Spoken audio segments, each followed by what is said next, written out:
चला सगळ्यांना शुभ संध्याकाळ, शुभ संध्याकाळ, शुभ संध्याकाळ. आता ओंकार साधनेचा आपण बघत आहोत. काल तुम्हाला एक्सरसाइज करून घेतली की साधनेचे 4 टप्पे. उपासना आणि साधना फरक सांगितला. तर उपासना ही जी केली जाते ती जनरली आज पण मी टाकलंय बघा डिस्कशन ग्रुपवर का ज्ञानबोध ग्रुपवर टाकलेलं आहे. की ग्रंथ वाचन किंवा देवाची पूजा किंवा मंत्र हे सगळं उपासनेमध्ये मोडतं. याचा उद्देशच असा असतो उपासनेमध्ये मोडणं म्हणजे त्या भगवंताची, त्या ईश्वराची जवळीक करणं, संलग्न होणं किंवा त्याचं प्रेम प्राप्त करणं, त्याला सरेंडर होणं, की एक आपण दुसऱ्याला भगवान म्हणतो, दुसऱ्याला ईश्वर म्हणतो आणि त्याच्याकडनं आपण काही अपेक्षित ठेवतो, की आता आपण हे केलं, की भगवंत आपल्याला हे देईल, ईश्वर हे देईल. असं करत-करत ते मंत्र म्हणणं चालू असतं. आता ओंकाराचा मंत्र सुद्धा असतो. ओम. प्रत्येक मंत्रात ओम हा शब्द असतोच. त्याशिवाय मंत्र होतच नाही. आपण जे संसारी पुरुष मंत्र करतो. तांत्रिक-बिंत्रिक गोष्ट मी बोलत नाहीये. सात्विक मंत्र बद्दल बोलतेय. तर ओमनीच सुरुवात होते. कारण ओमच आपलं अस्तित्व आहे. ओमचं ब्रह्मांडाचा जन्म ओमनी झाला. हे सगळं आपल्याला माहिती आहे.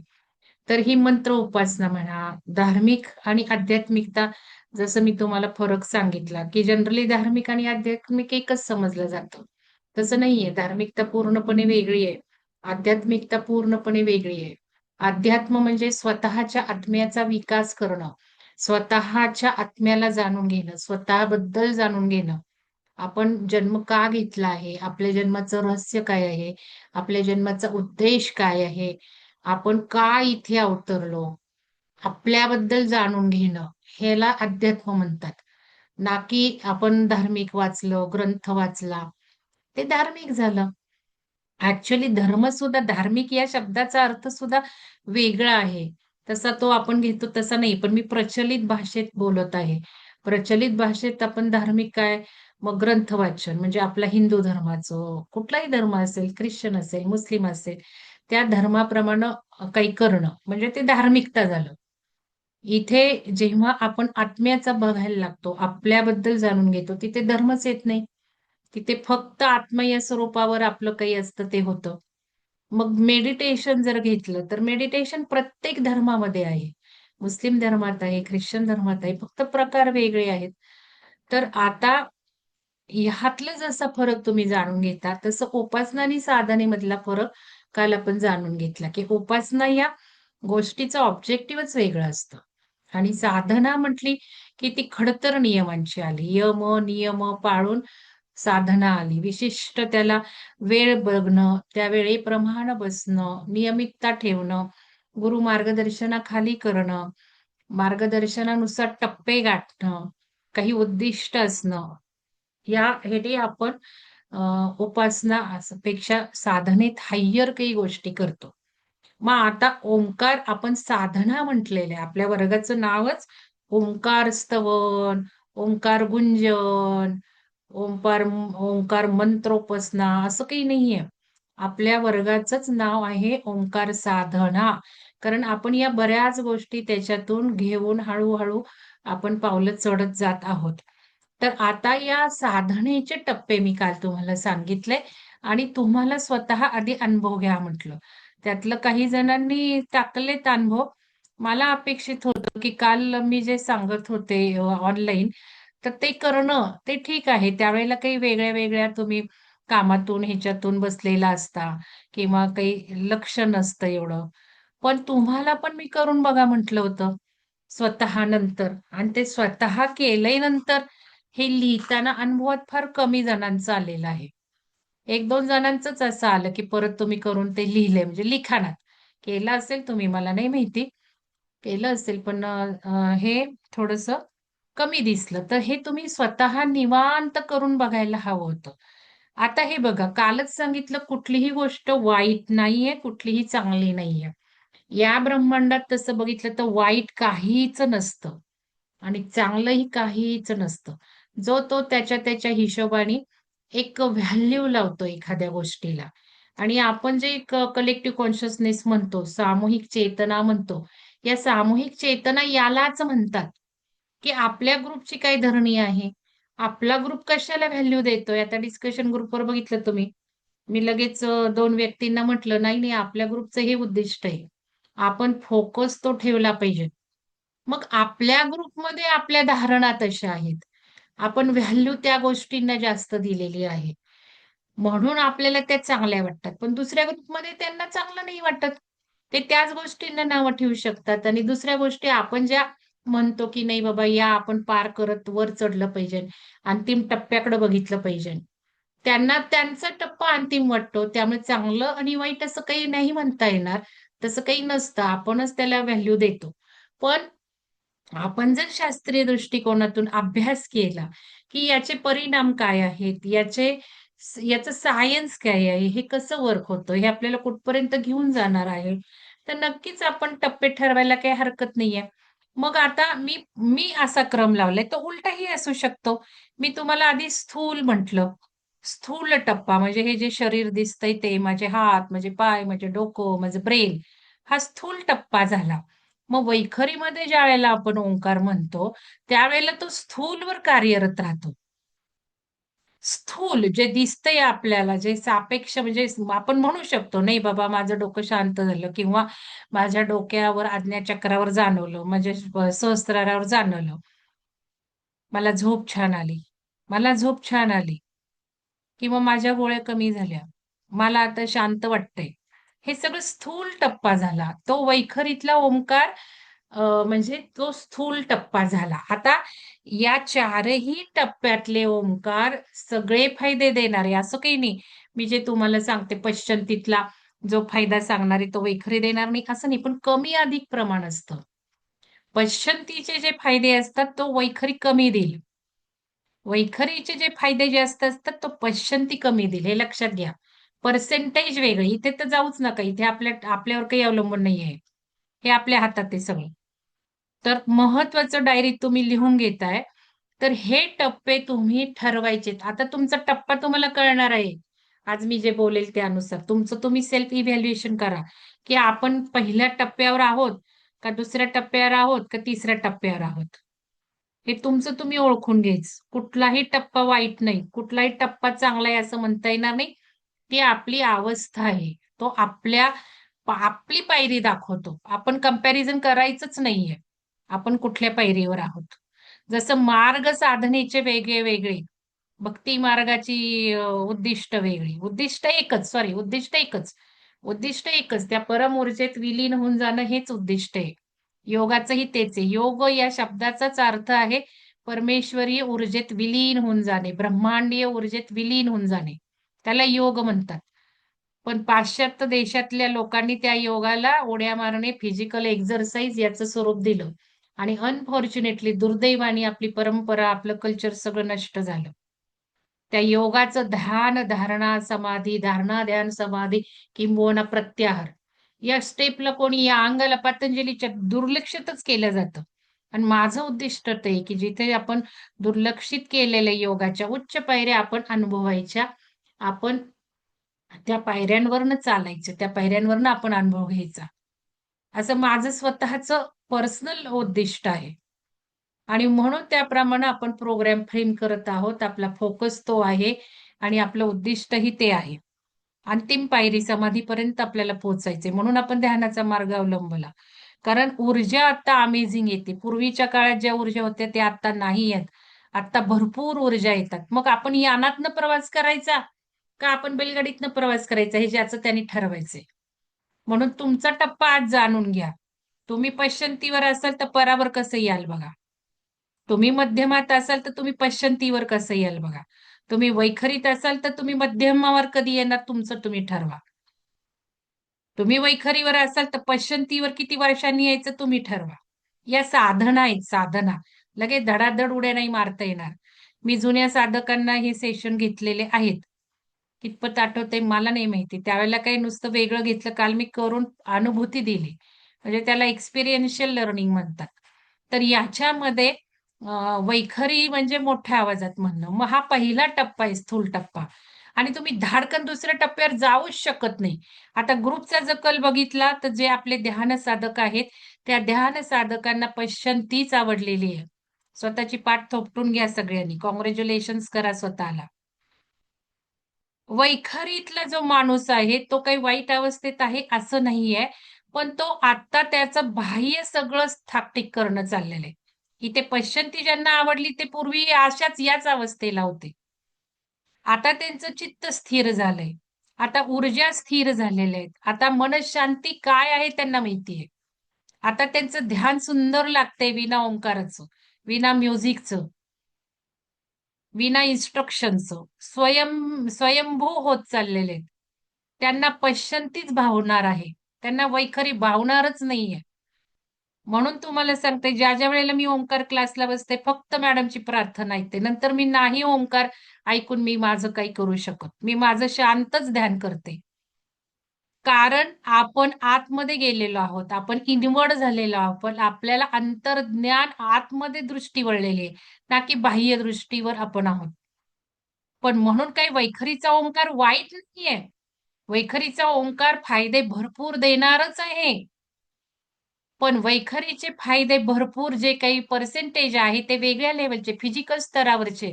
झोप चांगली येईल, मनाला शांत वाटेल, छान वाटेल, ऊर्जा चांगली होईल, स्वतःचा आरा चांगला होईल फिजिकल आणि घराचा आरा चांगला होईल, नातेसंबंध चांगले होतील, शांत राहाल. पण आतमध्ये कधी वळणार आहात तुम्ही? मग याला भरपूर वर्ष तुम्हाला वैखरीत साधना करावी लागेल. ज्या वेळेला तुमची कॅपॅबिलिटी होती त्यावेळेला तुम्हाला मध्यमातला ओंकार आवडणार आहे. का? तर मध्यमातला ओंकार स्वतःपुरताच म्हणायचा आहे. पण बघा काहींना स्वतः म्हणता सुद्धा व्हायब्रेशन जास्त पोहोचलेली आहेत. मी सुद्धा करून बघितला ना, माझा पश्चंतीतल्या ओंकाराला संपूर्ण मला दिसायला लागते लक्षात घ्या.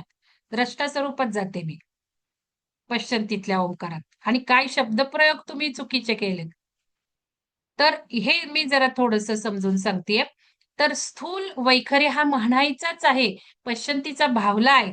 म्हणजे वैखरीतला ओंकार म्हणायचा नाही असं नाहीये. कारण वैखरीतल्या ओंकाराचे जे फायदे आहेत जास्त ते पण मिळवायचे. पण 11 ओंकार वैखरीचे म्हणायचे. ज्यांना मध्यमा पश्चंती आवडली त्यांनी 2-3 मध्यमा पश्चंती पण म्हणायचं. जेवढा वेळ होईल तेवढं होईल. आता वैखरी ज्यांना आवडलीये, मध्यमा पश्चंती नाही आवडली, वेळ कमी लागतोय. वेळेचा तसा काही बघायचा तर संबंध नाहीये. मी तो सांगते कसा संबंध आहे. तर काही महिने, काही काळ, काही वर्ष गेल्याशिवाय मध्यमावर ते साधक येऊच शकणार नाहीत. लक्षात घ्या. कारण ह्या काय आहेत? ऊर्जा आहेत. या ध्यानाचा परिणाम आहे. ध्यान साधकांनाच ते घडलेलं आहे. आपलं चक्रध्यान ज्यांनी केलंय, पहाटेचं ध्यान जे करतायत त्यांनाच ते सगळं होतंय. आणि ह्यामुळे आणि त्यांचा खडतर प्रवास आहे तेवढा 3-3, 4-4 वर्ष आहेत ते करत बसलेले.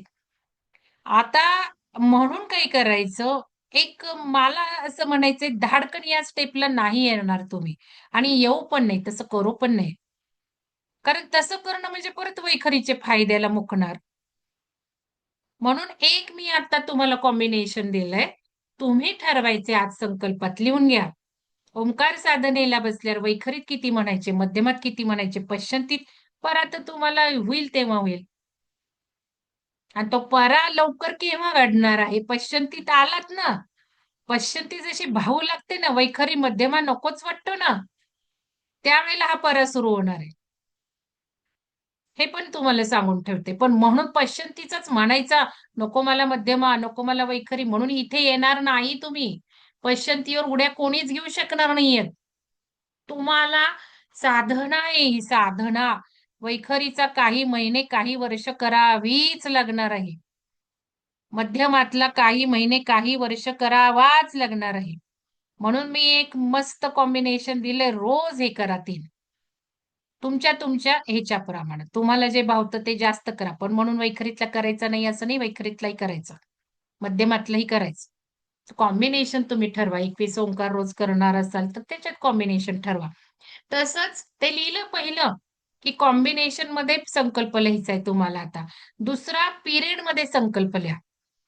किती महिने मग हा टप्पा ठरवला, वैखरी किती करणार, मध्यमा किती करणार, हा 3 महिने ठरवला का 4 महिने ठरवला, तुम्ही करा. तुम्ही क्लासमधनं करा किंवा तुमची साधना तुम्ही करायला लागा. असं की नाही क्लासमध्ये करा, असं नाही मला म्हणायचंय, पण करा म्हणायचंय मला. करा मात्र आहेच आहे.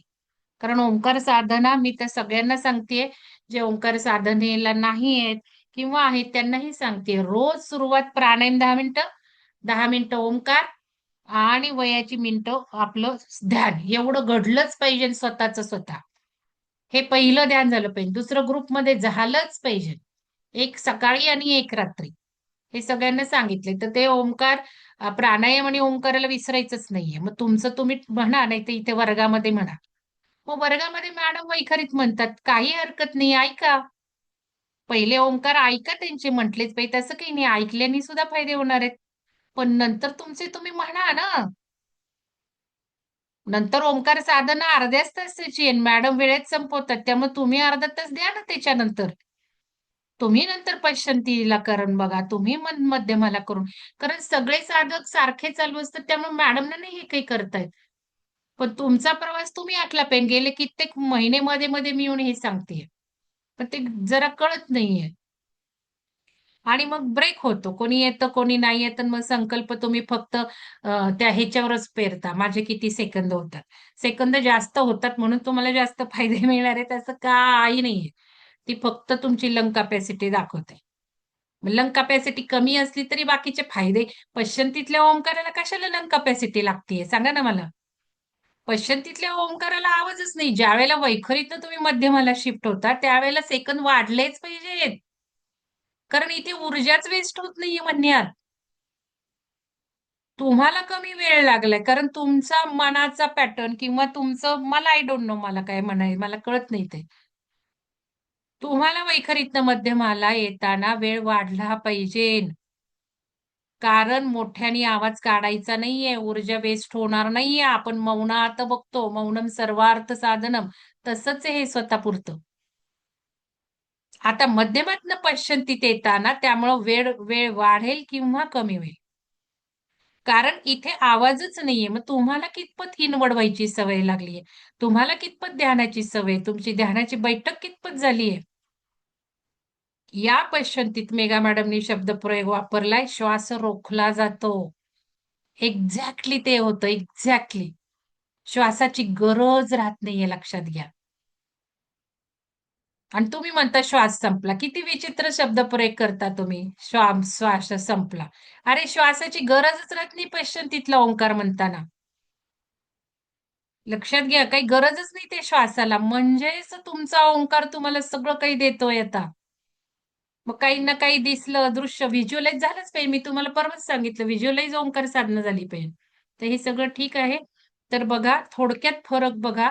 वैखरी म्हणजे मुखाने उच्चारलेला ओंकार मोठ्याने. मध्यमा म्हणजे मनाने. मनाने नाही पण इथे हळूवार आपल्यापुरता. काही मी आता हे थोडंसं कन्व्हर्ट केलं ना मराठी, इंग्लिश काय. पश्चंती म्हणजे अंतःकरणात जाणवणं. अंतःकरणात डोकवता येतंय का? ज्या वेळेला अंतःकरण हृदयात असतं, तिथवर ऊर्जा पोहोचलेल्या आहेत, त्याच वेळेला हा जाणवणार आहे. अंतःकरणातला ओंकार असतो हा. मग परा म्हणजे अस्तित्वातच विलीन होणार आहे. म्हणजे ज्यावेळेला परावाणी येते, आपण आता योग तारावलीमध्ये वाचतोय. ते का वाचतोय योग तारावली ग्रंथ? त्या ऊर्जा आपल्याकडे अट्रॅक्ट करून घेण्यासाठी. त्या वाचनाची काही उद्दिष्ट आहेत. आणि जे येतायत, जे ऐकतायत त्यांना त्या ऊर्जा मिळायला लागल्यात. आणि या ऊर्जा स्वतःकडे अट्रॅक्ट करून हा पराजन्म घेणार आहे तुमच्यातला. अजून आपल्या साधकांमध्ये फारसा कोणाला नाही आलेला, सुरू नाही झालेला. नाहीच झाला माझ्या अंदाजाने. तर हा परातलाही लवकर होणार आहे, हे आपल्या योग तारावलीमधनं. लिहून घ्या आणि ते संकल्प पाहिजे. असं त्याला आपण मोहात नाही अडकायचं, पण सांगते तुम्हाला टप्पे चाललेत ना. ज्या वेळेला हा ओंकार हृदयातनं स्त्रवायला लागेल, त्यावेळेला जिंकला तुम्ही. मग हा अस्तित्वात विलीन करून घेणार तुम्हाला आणि मग खरा योग घडवणार, इथून खरा योग सुरू होणार. तर इतकं सुंदर आहे. बघा आता वैखरीचे स्थान मुखात आहे. मुख. मुखातनं आपण मोठ्याने काढतो तो. मध्यमेचे स्थान कंठात आहे. नुसत्या कंठातल्या कंठात असं हे म्हणतो आपण. पण मनातल्या मनात बोलतो तसं ते करतो. जप कसा करतो तसं आहे. शब्द तयार होतात पण फारसे ओठातून बाहेर पडत नाही. आपण म्हणतो ना, काही पुटपुटत असतात. काय ती पुटपुटत असती, काय ऐकायला येत नाही. ओठातनं काहीतरी पडतं पण आपल्याला ऐकायला येत नाही. तसा आहे तो मध्यमाचा. पश्चंती मात्र हृदयात स्थानी म्हणून हा अनाथनाद लवकर सुरू करणार आहे. पश्चंतीतली ओंकार साधना. मग पश्चंतीतली ओंकार साधना म्हणजे तिकडं काही ओंकार साधना चाललीये तरी तुमचं मन इकडं अंतःकरण लागलं पाहिजे. तुमचं तुमचं मनातल्या मनात झाले पाहिजे ओंकार. तिकडं काही का चाललं ना क्लासमध्ये. क्लासला बसायचे, ऊर्जा घ्यायच्यात, ग्रुप ऊर्जा घ्यायच्यात. पण आपलं आपलं मस्त शांत बसायचं. परवा मी सविता मॅडमना म्हटले, सविता मॅडमना का अमृता मॅडमना म्हटले, होऊच शकत नाही. ज्या वेळेला तुम्ही इन्व्हॉल्व होता ना, त्याला तुम्हाला हे आवाज, गोंगाट, गोंधळ काही नको वाटतं बघा. हे हे महत्वाचं आहे. मग त्यावेळेला ओंकार सुद्धा तिकडं काही होऊ देत. पश्चंतीतलाच ओंकार तुम्ही करत बसणार. करा, 2 करा, हे 3 करा, मग इकडं या. तर इथे विचारांना शब्दांचे रूप आलेले नसते. आता पश्चंती आहे म्हणजे आवाजच नाहीये. म्हणजे जर आपण बोली भाषेत बघितलं, आपण बोलतो केव्हा, आपले विचार केव्हा सांगतात. आधी आपल्या मनातल्या मनात घोळत असतात. म्हणजे शब्दच म्हणजे ओठातनं बाहेर पडले नाहीत. ना माझे पुटपुटण्यापुरते, ना माझ्या पुरते, ना की माझ्या नवऱ्या मुलांपर्यंत. माझे नुसते विचार चालेत. म्हणजे हृदयातनं हे आलेलं आहे. नुसते विचारांचे रूप आलेत. शब्दांचं रूप नाहीच आहे त्याला. नुसत्या भावना आहेत, नुसत्या कल्पना आहे. आणि म्हणूनच ही पश्चंती वाणी अंतर्मनात असते. भावनांची, विचारांची असते ती, शब्दांची नसते. मग परावाणी तर नाभीजवळ आहे, नाभी. मग ही अवस्था तर आहे, याला काहीच नाही. ना भावना, ना कल्पना, नथिंग, झिरो. मग ही नाभीतली वाणी म्हणजे शुद्ध चेतना, आत्मिक स्तर. मग ब्रह्मतत्वाशी संलग्न करून देते ही. म्हणून योग इथे योग्य झाले. योग साधकांनी हे योग साधकांनाच हे अनुभवता येते ध्यानावस्थेत. मग आवाज जर तुमचा तुम्हाला ऐकायला यायचा असेल, तर तुम्ही वैखरीत म्हणून कसा कंठातला, हृदयातला आवाज कळणार आहे तुम्हाला? तुम्ही शांत बसल्याशिवाय ते हृदयातलं गुंजन ऐकायलाच नाही येणार आहे तुम्हाला. मग तुम्ही शांत बसू शकताय का? तो ओंकार तुम्ही शांत ओठ न हलवता म्हणू शकताय का? म्हणजे कित्येकांनी खूप छान लिहिलेलं आहे त्याच्यामध्ये. पश्चंती करताना काय काय झालं. एक अनुभूती आली, म्हणजे अंतर्मनात, त्या अंतर्मनाशी म्हणजे आतमध्ये किती पीस आहे. त्या हृदयातली पीस तुम्ही अनुभवली, लक्षात घ्या. हृदयातलं तुम्हाला गुंजन तिथे कळलं म्हणून ते आवडलं तुम्हाला. मग हे ज्या वेळेला घडतंय ते हृदयात घडतंय. म्हणून मग हे हृदयातलाच परावाणीचा तुम्हाला ओंकार लवकर साधता येणार आहे. मग काही क्रिया तुम्हाला तर मी काल शिकवली. आता अनुभूती बघा. श्वास चालू असतो वैखरीत. तुम्हाला पूर्ण कंट्रोल आहे श्वासावर. श्वास संपतोय, नाही संपत. किंबहुना तुमचं लक्ष श्वासाकडेच असतं. तो मोजायचा असू दे, नाही तर नको मोजायचा असू दे. कारण हा एक प्राणायाम आहे. वैखरीत ओंकार म्हणतो तो एक प्राणायाम आहे. Nothing more than that. पण तरी सुद्धा ओंकार म्हणतो म्हणून ओंकाराच्या व्हायब्रेशन्स प्राणायामापेक्षा जास्त फायदे देतात. पण श्वासोच्छ्वास आणि उच्चार यावर लक्ष केंद्रित होतंय. माझा मो लाँग होतोय का? मी ओ लाँग म्हणतीये का? त्या पण टप्पे बघणार आहेत आपण पुढच्या सेशनला, जेव्हा मला चान्स मिळेल तेव्हा. मग यावर लक्ष, उच्चार. बापरे! माझा मो किती लाँग झाला. अरे अच्छा! मी आज बघितलं, मी पण केलं, तुम्हाला सांगते म्हणजे मी बघते असं काही नाही. मी माझा टाईम पण बघितला, डब्बल झाला माझा वैखरीपेक्षा पश्चंतीतला ओंकार. लक्षात घ्या. कारण मला पण चेक करावं लागतं तुमच्याबरोबर. ऊर्जेप्रमाणे हे बदलत राहतं. हे पण तुम्हाला सांगते हं मी. ऊर्जा काय ब्रह्मांडात नाही येतात त्याच्यावरही थोडंफार आपलं असतं. मग याच्यामध्ये मी ज्यावेळेला म्हणत होते, त्यावेळेला माझ्या असं लक्षात आलं, की बाबा माझा ओच न होतोय. माझा म लावून होईनाच. किती सुंदर अनुभूती आली मला. ही पण तुम्ही ऑब्झर्व्ह करा. लिहून घ्या डायरीत. तुमचं काही होतंय बघा. मॅडम व लावून होतात ठीक आहे. मॅडम घेतात ते बरोबर आहे. पण तो पहिला टप्पा आहे. तो सर्वांसाठी वर्ग चाललेला आहे. तुम्हाला सगळं सांगितलंय. Oolong, oolong. ते पण तुम्हाला आता पुढच्या ह्याच्यात पुरेपूर संकल्प लिहायचे. आणि मी याच्यानंतर येईल, नाही येईल तुम्हाला सांगते. हे सगळं परत परत सांगायला मला काय यावं लागलं पाहिजे? आणि तुम्ही जुन्या लोकांना शिकवलं पाहिजे. तुम्ही जर संकल्प ग्रुपवर व्यवस्थित टाकले, तर ते नवीन येणारे लोक शिकणार ना. माझ्या लक्षात आलं माझा ओच लावून म्हटला जातोय. मग हे कसं काय आपोआप व्हायला लागलं? मी तर काही ठरवलं नव्हतं. मग मी विचार केला. विचार करणं फार गरजेचं असतं. आपण ज्यावेळेला काय घडतंय बारीक निरीक्षण करायला लागतो, याचा अर्थ त्या ऊर्जा आपण अजून कामाला लावतो. मग माझा अलॉंग झाला, मला जाणवला, मग मी विचार केला आणि तुम्हाला माहिती आहे अलॉंग केव्हा असतो? स्पाईनसाठी. मग माझं स्पाईनचं सध्या आहेच आहे ना चालू. बरोबर ते ऊर्जेने अलॉंग म्हणून घेतला माझा. माझी कंबर दुखतीये, माझी मान दुखतीये. मग तुम्हालाही ग्रुपवर विचारलं, कारण बऱ्याच जणांचं काउन्सिलिंग मध्ये कालपासून किती फोन चाललेत. आज सुद्धा मग किती वाजता जेवले तुम्ही बघितला. मग आज सुद्धा बऱ्याच जणांना हे होतंय, ते होतंय, काय काय होतंय, रिपोर्ट दाखवतायत मला. म्हणून मग मी म्हटलं चला आता ग्रुपवरच विचारू. काय काय होतं हे बघा, ऊर्जा होतच आहे. तुम्ही एक 4-5 दिवसापूर्वी ओंकाराचं सेशन मी घेतले ते बघा रेकॉर्डिंग. काय काय ब्रह्मांडीय ऊर्जा आता डोक्यावर ब्रेनवर करणारे ते बघा. आणि ओंकार हे सगळं प्रोटेक्ट करणार आहे आपल्याला, ते पण बघा. तर हे लक्षात घ्या. म्हणजे लॉंग आपोआप माझा घडला, कारण मी तेवढ्या चेतनेत होते. माझी ऊर्जा मला हवं ते करून घेते. आणि तुमच्यासाठी मी ओंकार म्हणत बसले, नाही तर मी ओंकार म्हणत नाही. माझे आपोआप ओंकार होतात केव्हा गरज असेल तेव्हा. हे पण तुम्हाला सांगते. पण आज मला ह्या प्रयोगाला तुमच्याबरोबर करायचं होतं. पण ही अनुभूती सुंदर आली, की लॉंग झाले. तर फायदा काय आहे याचा, की बाह्य विषयांपासून तुम्ही दूर राहणार आहे वैखरीतल्या ओंकाराने. आणि सुरुवातीच्या साधकांसाठी एकाग्रता साध त्यांना मध्यमापासून ती एकाग्र होणार नाही, त्यांना आवडणार नाही ते. नको वाटणार आहे. तुम्ही परत-परत हे करून बघायचंय सगळ्यांनी. कदाचित सांगायला काय झालं असू शकतं, माहितीये मला. तुम्ही म्हणून निवांत करा आणि मग बघा. शरीरातच आणि ज्यांनी लिहिलंय ना मध्यम आवडतो आणि पश्चिम ती आवडते, त्यांचंही ते बरोबर नसणार आहे. कारण एकाने लिहिलं काही की दुसरी रांग सुरू होतेच. बास कॉपी वर्कच सुरू होतं आपल्याकडे. तर मला प्रत्येकाचं माहितीये. त्यातल्या त्यात तुम्ही परत करून बघा. चेक करा. स्वतःला चेक करा. स्वतःशी आपण ऑनेस्ट राहिलं पाहिजे. चेकिंग करून 2दा, 3दा. मी पण चेक करतेय, तर तुम्ही पण चेक करा. तर ते सुद्धा बरोबरच आहे असं गृहीत धरायचं नाही.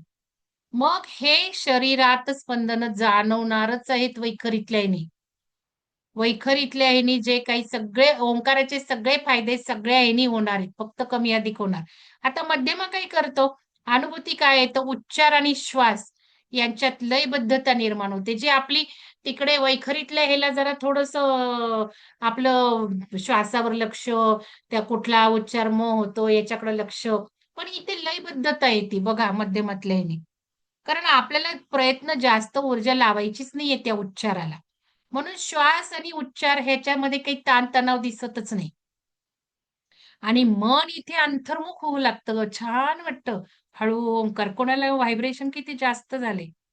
मला पण त्याने जास्त व्हायब्रेशन झाले. मध्यमातल्याने मला जास्त व्हायब्रेशन झाले. पश्चंतीत व्हायब्रेशन नाही झाले, पण मीच मला दिसायला लागले. डायरेक्ट चेतना सुपरफास्ट जंप घेते. तर मन अंतर्मुख व्हायला लागतं. हे परत-परत तुम्ही ट्राय करा. लिहून ठेवा डायरीत. संकल्पात लिहा म्हणजे हे सगळं अनुभूती यायला लागेल. आणि मनाची एकाग्रता अधिक तीव्र होणार आहे मध्यमाने. आणि मंत्र मनावर कोरला जाणार आहे. आपोआप हा मंत्रच आहे ना ओंकार. तो मनावर कोरला जाणार आहे. कारण आपण आता शरीर लेव्हलवर कामच नाही करत आहे. आपण आता अंतर्मुख होऊ लागलोय. बाह्य गोष्टींकडे आपलं हेच नाहीये. आणि मग विचार आणखीन शांत होणार आहे. म्हणून बघा सगळ्यांचे अनुभव तुम्ही वाचायचेत आता.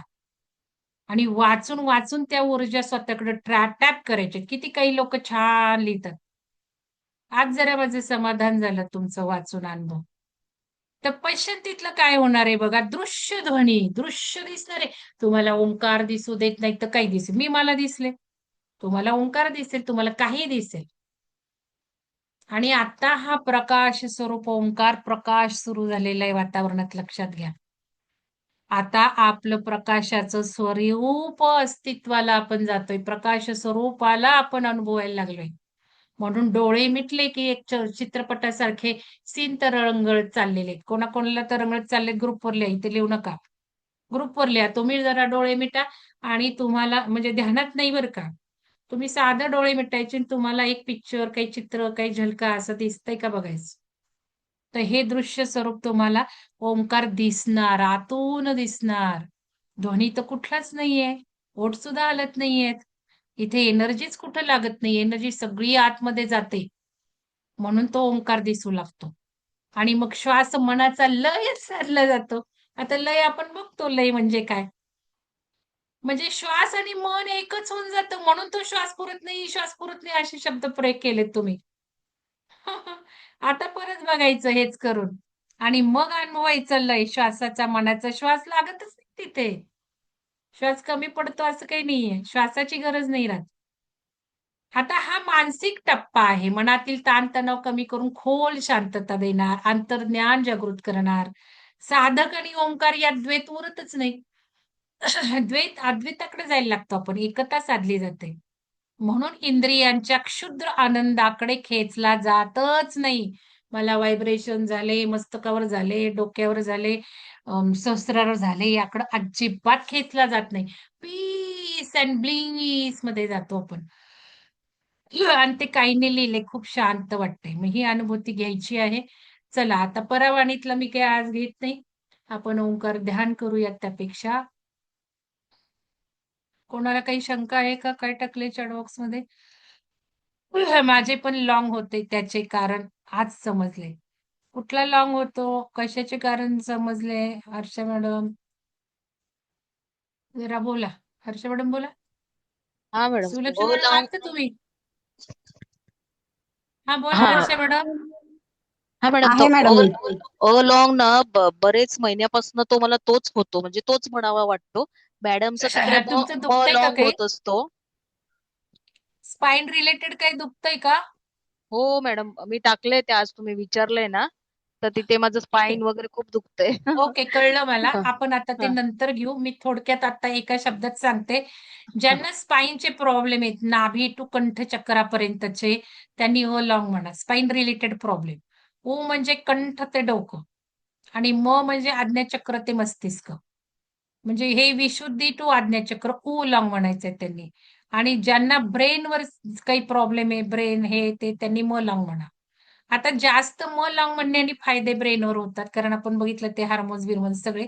पण सध्या आपल्याला स्पाईनचे प्रॉब्लेम आहेत, कंठाचे. आता बघा पावसाळा आहे आणि काही घसा खवखवतोय, काही खोकला येतोय, टॉन्सिल झाले, काही झालं तर लॉंग म्हणा. ठीक आहे, एवढं सांगते. मग पुढे आपण डिटेल बघू. खूप आहे.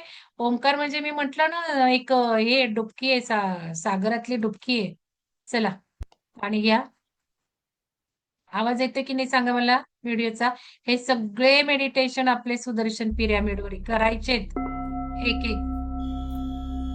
शुक्रवारी आपण दिवस ठेवलेला आहे या ध्यानाचा. आठवण करायची नीता मॅडमना, सुलक्षणा मॅडमना. आपल्याला आता आवाज ओंकारातील येतोय का सांगा? येतो ओ मॅडम. दीर्घ म्हणायचा आहे. हो मॅडम. हं.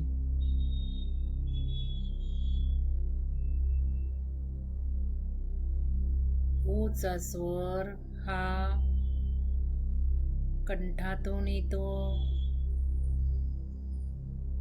व त्याचा फायदा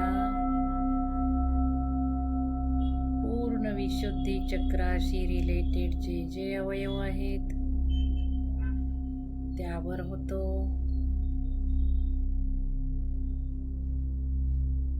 ऊ दीर्घ म्हटला तर त्याचे व्हायब्रेशन छातीपासून गळ्यापर्यंत जाणवतात.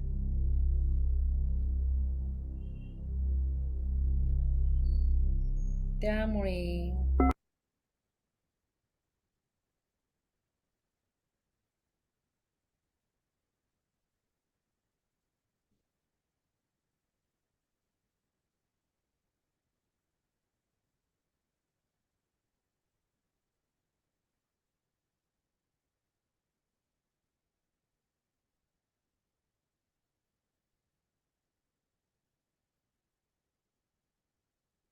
आवाज येत नाहीये.